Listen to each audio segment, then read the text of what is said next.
में आपका बेहद स्वागत है। देखिए, हम लोगों का इस करंट अफेयर प्रोग्राम का मुख्य उद्देश्य है कि जो अंतर्राष्ट्रीय संबंध के विभिन्न मुद्दे हैं, इनको अल्टरनेट डेज में हम लोग आपका डील करें और साथ-साथ स्पोर्ट्स न्यूज़ को भी इसमें हम लोग शामिल करेंगे और इस प्रकार से डील करें कि आपकी प्रीलिम्स और मेंस दोनों के लिए आपके लिए फ़ायदेमंद साबित हो सके। ताकि आगामी एग्ज़ाम है जो आपकी, चाहे वो लोअर पीसीएस का मेंस का एग्ज़ाम हो या पीसीएस का एग्ज़ाम या हाई कोर्ट का आरओ या आरओ का एग्ज़ाम हो या अन्य एग्ज़ाम्स हो, उनमें आपके लिए बहुत ही फ़ायदेमंद चीज़ हो सके। तो हम लोगों ने क्या किया कि जो इंपॉर्टेंट आपकी घटनाएँ, लगभग 5 घटनाओं को हम लोग चुनेंगे और उन 5 घटनाओं पर अलग-अलग शॉर्ट्स के रूप में आपके सामने हम लोग लेकर आएँगे, ठीक है? तो चलिए हम लोग देख लेते हैं आज की क्या-क्या हम लोगों के इंपॉर्टेंट टॉपिक होने वाले हैं।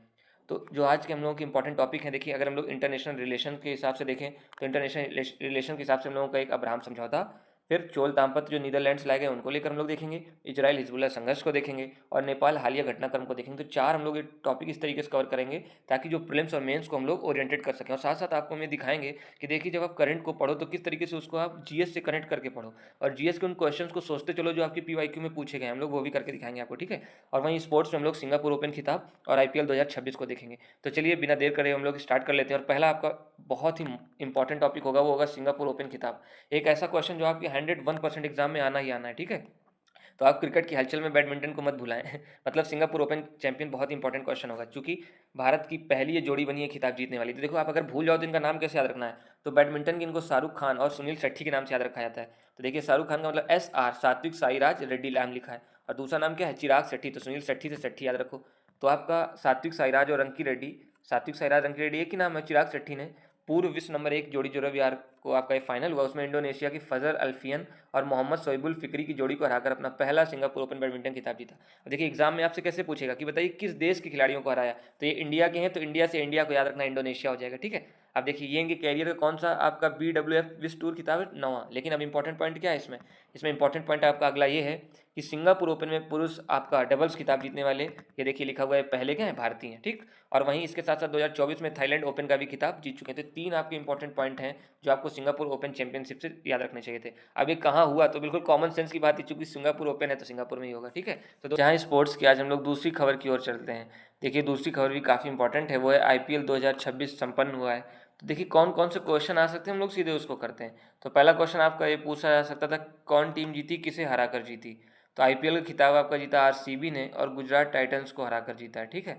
अब अगला क्वेश्चन काफ़ी इंपॉर्टेंट आपसे ऐसे पूछ सकता है कि आप ये बताइए कि ये जो खिताब जीता गया है आपका RCB द्वारा, वो कौन सी टीम बनी जिसने लगातार दूसरी बार खिताब जीता? तो देखिए, याद रखना, ये मुंबई इंडियंस और चेन्नई सुपर किंग्स के बाद आपका लगातार दूसरा खिताब जीतने वाली कौन सी टीम बन गई है? तो आपकी ये दूसरी टीम है जो लगातार कौन सा खिताब जीती, दूसरा खिताब, सॉरी, लगातार दूसरा खिताब जीतने वाली कौन सी टीम बन गई? तीसरी टीम बन गई। किसके बाद में? पहली मुंबई इंडियंस और दूसरी चेन्नई सुपर किंग्स। तो एक ये टॉपिक आपसे फैक्ट पूछ सकते हैं। फिर अगला फैक्ट आपका पूछ सकते थे कि बताइए IPL 2026 के अंतर्गत कौन कौन से आपके विजेता वर्ग रहे हैं, मतलब विजेता वर्ग का मतलब कुछ पर जो आपकी कैप वगैरह दी जाती है उनको लेकर। तो ऑरेंज कैप किसे मिली? वैभव सूर्यवंशी राजस्थान रॉयल्स, और पर्पल कैप मिली क्यागिसो रबादा, ये दक्षिण अफ्रीका के खिलाड़ी हैं, आपके फास्ट बॉलर हैं और किस टीम से खेले थे? गुजरात टाइटंस, ठीक है? अब देखिए, अगला फैक्ट है आपसे कौन से पूछ सकते थे इस टॉपिक से। अगला फैक्ट ये पूछ सकते थे, बताइए अब तक IPL का जो आपका खिताब हुआ है उसमें सर्वाधिक खिताब कौन सी टीम जीती है? तो CSK और मुंबई इंडियंस 5-5 बार आपका ये खिताब जीत चुकी है, ठीक है?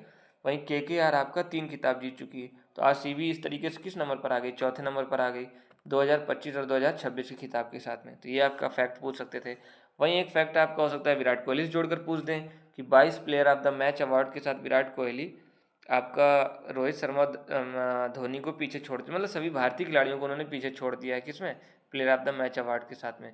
तो ठीक है दोस्तों, ये आपका दूसरा टॉपिक था जिससे जुड़े आपकी क्वेश्चन आ सकते थे। तो अब हम लोग आपकी अगली सीरीज अगला टॉपिक था इंटरनेशनल रिलेशन में, वो था इसराइल को लेकर। देखिए, वर्तमान में अमेरिका ईरान के साथ मिलकर किस प्रकार से एक शांति समझौता करने का प्रयास कर रहा है, जिसमें इसराइल भी एक पार्टी है, किंतु इसराइल द्वारा लगातार जो लेबनान में हिजबुल्ला है उनका दमन किया जा रहा। तो सबसे पहले हम लोग देख लेते हैं, ईरान ने जो 3 प्रॉक्सी खड़े किए थे उनका नाम क्या है? हो सकता है आपसे क्वेश्चन नहीं आ जाए, तो उसको H³ के नाम से याद रखते हैं। एक लेबनान में हिजबुल्ला, आपका जो फिलिस्तीन में उन्होंने खड़ा किया जिसको हम लोग लगातार पढ़ रहे थे, आपका हमास, और एक यमन में जो उन्होंने खड़ा किया हाउदी विद्रोही। तो हो सकता है यमन में आपके विद्रोही पूछ ले कौन सा है, हाउदी, ठीक है? अब चलिए हम लोग चलते हैं खबर की तरफ। तो वर्तमान में आपका लेबनान के साथ तो सीमा समझौता कर रखा था इजराइल ने, लेकिन इजराइल का ये कहना है कि वो हिजबुल्ला के संगठनों को समाप्त करने का प्रयास कर रहा है। तो उसमें एक इम्पॉर्टेंट पॉइंट क्या कि लेबनान के भीतर 900 वर्ष पुराना एक ऐसा किला है जिसको आपका क्रूसेडर ने बनवाया था, उस पर कब्जा कर लिया किसने? इजराइल ने। इसलिए आपका ये पॉइंट इंपॉर्टेंट हो जाता है। हो सकता है आपसे पूछ ही ले क्वेश्चन में कि बताइए चर्चे में रहा आपका ब्यू फोर्ट, इसका नाम ही है आपका ब्यू फोर्ट, ये किस देश में है? तो आपका लेबनान में स्थित है। कौन सा? ब्यू फोर्ट, ठीक। और कहाँ पर है? नबात ये शहर। हो सकता है कल को क्वेश्चन ने पूछ ले कि नबात ये शहर जो चर्चे में रहा वो किस देश में स्थित है। कई इस तरीके के क्वेश्चन बहुत सारे पूछे आते हैं आपके यूपीएससी और यूपीपीसीएस में। तो नबात ये शहर कहाँ हो जाएगा? लेबनान में हो जाएगा आपका, ठीक है।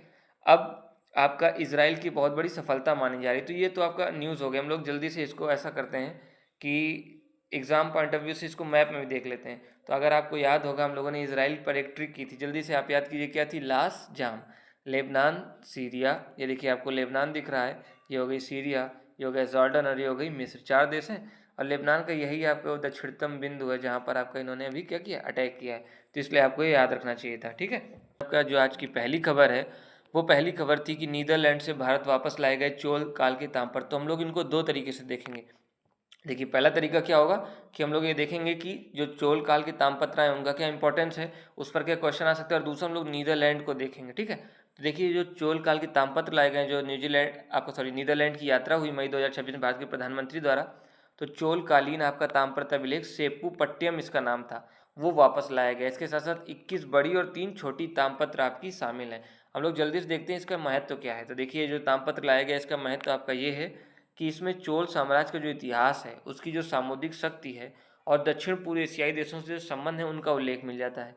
और राजा जो राजेंद्र चोल प्रथम, इनका कार्यकाल था 1014 से 1044, उसमें इनके द्वारा एक बौद्ध विहार को गांव दान देने का विवरण। हो सकता है सीधे सीधे आपसे क्वेश्चन पूछ ले। जब हम लोग जल्दी से ऐसा करते हैं, मैप में एक बार चोल काल को देख लेते हैं। तो अगर हम लोग ये मैप बनाते हैं तो 9वीं से जब 12वीं शताब्दी में पढ़ते हैं, ये चोल काल था इधर तंजावुर तमिलनाडु के पास, और विजयालय द्वारा इसकी स्थापना होती है। तो यहाँ की जो आपके ताम्रपत्र अभिलेख होते हैं वो बहुत ही इंपॉर्टेंट है। एक बार पीछे में क्वेश्चन आया था कि चोल काल में हमें जानकारी इसलिए ज़्यादा इतिहास की मिल जाती है क्योंकि अभिलेखों में राजाओं का विवरण पूरा पूरा मिल जाता है, ठीक है। हम लोग देखते हैं और क्या क्वेश्चन अब तक पीछे में इससे पूछा गया है। देखिए एक क्वेश्चन आपका पीछे में आया था परांतक प्रथम का उत्तरा मेरूर शिलालेख। आपसे एक क्वेश्चन तो ये सीधे सीधे पूछ सकते हैं कि बताइए कि परांतक प्रथम किसका है उत्तरा मेरूर शिलालेख। तो किसका है आपका? ये परांतक प्रथम का है। क्वेश्चन ये था कि वहाँ पर इसमें ग्रामीण जो उनकी स्वायत्तता है, ग्रामीण शासन, उसका वर्णन मिलता है, ग्राम सभा का। तो कौन कौन सी योग्यताएं होनी थी वहाँ पर चुनाव जीतने के लिए? तो देखिए उसके पास भूमि भी होनी चाहिए, व्यक्ति के पास अपना घर होना चाहिए, उम्र थी 35 से 70, वेद और वेदांग मतलब ब्राह्मण ग्रंथों का ज्ञान होना चाहिए था। उसमें था कि आप आपराधिक पृष्ठभूमि का भी ना हो तो उसको आप मेंस में वर्तमान में यूज कर सकते थे कि राजनीति का अपराधीकरण जैसे हो रहा है उसमें, ठीक है। तो इसमें चारों ऑप्शन ठीक थे। वहीं हम लोग जल्दी से एक बार नीदरलैंड को ही देख लेते हैं, क्योंकि मई 2026 में हमारे प्रधानमंत्री की यात्रा हुई, तो नीदरलैंड भी इंपॉर्टेंट है। अब देखिए नीदरलैंड इसलिए सबसे इंपॉर्टेंट है क्योंकि यूरोप में भारत का सबसे बड़ा व्यापारिक साझेदार है, ठीक है। वहीं इसके साथ साथ द्विपक्षीय संबंधों को भी रणनीतिक साझेदारी में बदल दिया गया मई 2026 में। हम लोग देखते हैं कि अगर नीदरलैंड यूरोप में भारत के सामानों के निर्यात के लिए सबसे बड़ा गंतव्य है तो कितना आपका हमारा व्यापार होता है? तो 27 बिलियन डॉलर के स्तर आप देख सकते थे कितना ज़्यादा है आपका ये, ठीक है। तो भारत किन क्या क्या चीज़ों का प्रमुख निर्यात करता है? तो भारत मुख्य रूप से पेट्रोलियम उत्पाद, टेलीकॉम उपकरण, रसायन और इलेक्ट्रॉनिक उपकरण नीदरलैंड को निर्यात करता है। भारत वहाँ से क्या आयात करेगा? तो चूंकि आपका ये लोग टेक्नोलॉजी वाले देश हैं तो कंप्यूटर हार्डवेयर, वैज्ञानिक उपकरण और औषधियाँ भेजता है। तो अगले टॉपिक की तरफ चलते हैं। आपका अगला टॉपिक काफ़ी इंपॉर्टेंट है, वो नेपाल। तो नेपाल को लेकर आपका देखिए प्रीलिम्स में क्या क्वेश्चन बन सकता है और मेंस में क्या क्वेश्चन बन सकता है उसको हम लोग देखते हैं। प्रीलिम्स से आपसे क्वेश्चन बन सकता है वर्तमान में कौन कौन से वो क्षेत्र हैं जहाँ पर विवाद है भारत और नेपाल के बीच, और दूसरा क्वेश्चन बन सकता है सुगौली की संधि को लेकर, और तीसरा आंग नेपाल युद्ध सुगौली की संधि से जोड़कर पूछा जा सकता है, ठीक है। मेंस में क्वेश्चन क्या आ सकता है कि भारत और नेपाल के बीच विवाद के प्रमुख कारणों का उल्लेख करो और आप समाधान भी प्रस्तुत करो। तो ठीक है दोस्तों, हम लोग जल्दी इस टॉपिक को करते हैं। तो देखिए आपसे पहला क्वेश्चन क्या पूछेगा कि आप वर्तमान विवाद क्यों? तो उसके लिए हमें चलना पड़ेगा इतिहास में। 1814 में जब लॉर्ड हेस्टिंग आपका गवर्नर जनरल है तो उसके समय क्या होता है, आंग्ल नेपाल युद्ध होता है, और जिसके पश्चात आपका ब्रिटिश ईस्ट इंडिया कंपनी हरा देती है नेपाल को और उसे मजबूर कर देती है 1816 की सुगौली की संधि के लिए, जिसके तहत कई सारे भूभाग छीन लिए जाते हैं नेपाल से, ठीक है। और उसमें जो महाकाली नदी होती है, महाकाली नदी के उद्गम को लेकर माना जाता है कि उसके वेस्ट में सारा भारत का है और उसके ईस्ट में सारा नेपाल का है। तो उसी में 3 भाग मिलते हैं, आपको रटना नहीं, ऐसे याद रखना, ट्रिक किल। के फॉर था आपका एल फॉर लिम्पियाधुरा, एल से लिपलेक और के से क्या है, काला पानी। तो 3 वो क्षेत्र जहाँ पर आपका विवाद है, ठीक। तो ये आपको 3 याद हो गए, सुगौली की संधि आपको याद हो गई, ठीक है।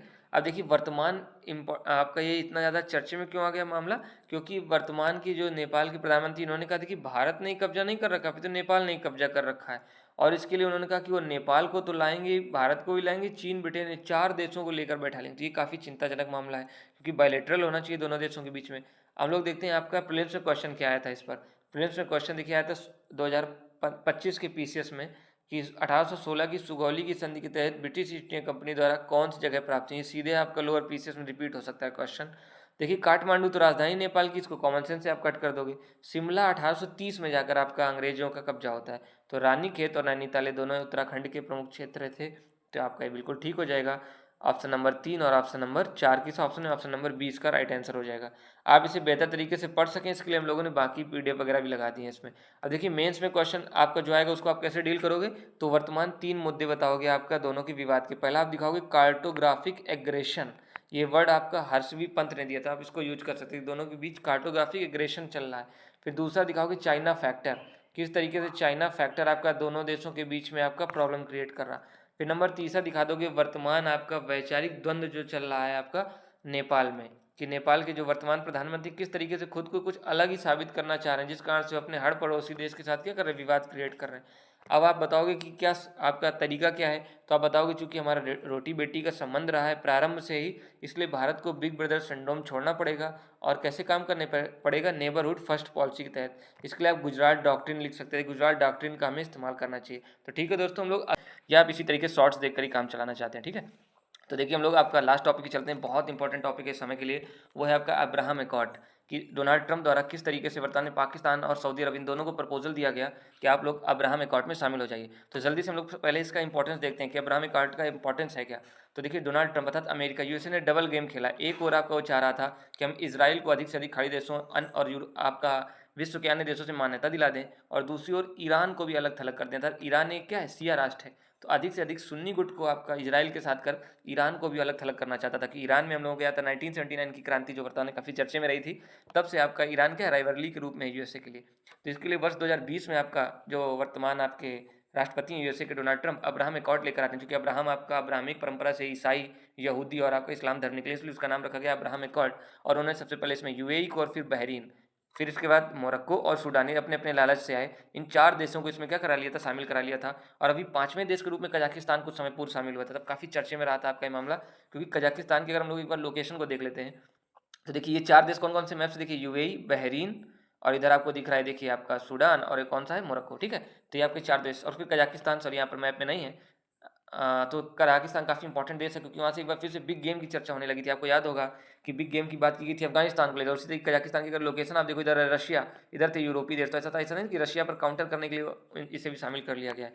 तो वर्तमान में आपका पाकिस्तान और सऊदी अरब को भी शामिल कर लिया गया। लेकिन पाकिस्तान के सामने अगर चुनौती है कि यदि वह इस एकॉर्ड को मान लेगा, तो आपका जिस आधार पर पाकिस्तान बना था, टू नेशन थ्योरी की, मुस्लिम और हिंदू 2 अलग अलग राष्ट्र हैं, उसी पर आपका प्रश्न चिन्ह खड़ा हो जाएगा। तो इसलिए बहुत ही मुश्किल है कि पाकिस्तान इसे क्या करे, मान्यता प्रदान करे। और देखिए एक क्वेश्चन और आपका पीसीएस में पूछा जा चुका है कि अब तक कौन ऐसे देश हैं जिन्होंने इसराइल को मान्यता दे रखी है। देखिए जो पहला देश बना था, इसमें आपको ट्रिक याद सकते थे, जाम याद रखना था आपको, ठीक है। कि सबसे पहले आपका कौन सा देश आ जाएगा, मिस्र, फिर इसके बाद आपका था जॉर्डन, फिर जॉर्डन हो गए, जॉर्डन और मिस्र आपको 2 दिख रहे हैं। और इसके साथ साथ अभी जो आपकी 5 हो गए अब्राहम एकॉर्ड वाले, तो 5 2 कितने देश हो गए, 7 देश। तो ठीक है दोस्तों, तो ये आज हम लोगों का था इंटरनेशनल रिलेशन पर करंट अफेयर प्रोग्राम। तो प्लीज़ आप इसे लाइक करें, सब्सक्राइब करना ना भूलें, और अपने कमेंट भी करें कि हम लोगों को अब आगे आने वाली चीज़ों और क्या सुधार करने की आवश्यकता है। ठीक है दोस्तों, बहुत बहुत धन्यवाद।